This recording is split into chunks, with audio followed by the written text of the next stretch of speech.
Ассалаумағалейкум, қайырлы күн. Мына ағаш кесіп жатырмын қазір. Соған сіздерде қандай бір жағдайлар болатынын айтып берсем деген. Егер де мына ағаштан мындай қабық ажырап жатса, мынандай болды, мына жағы өледі деген сөз. Өйткені бұлар мына жердегі бүкіл наң бойынан тамырдан жүретін кселема, яғни жоғары қарап жүретін су мен қоректік элементтер жүретін канал бұзылу деген сөз. Яғни бұл жер қорек бармайды. Мына ағаш бұтақты кестік. Мынау жалпы болашағы жоқ ағаш. Мына көрсеңіздер, қабығының бәрі міне ұлпалары өліп жатыр міне. Көрдіңіздер ме? Сосын мынандай саңырауқұлақтар шығып кетсе, мынандай паразиттік. Бұл өте әлсіреген ағаш деген сөз. Өйткені жағдайы жақса, иммунитеті жақсы ағаштар бұлар шабуыл жасай алмайды. Сосын мынандай қабықтар бүйтіп жарылып жатса, көрдіңіздер ме? Өліп жатыр мына жерде.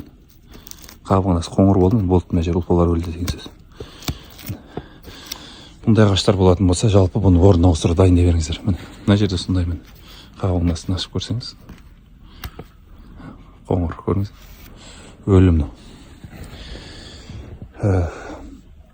Сол үшін осындай ағаштарыңыз болатын болса, жайлап оны ауыстыруға дайын дей беріңіздер.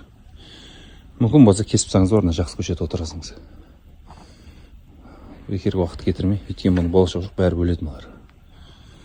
Өйткені біреулер айтуы мүмкін, биыл күшті гүлдеді, өйстіп тұрса да деп.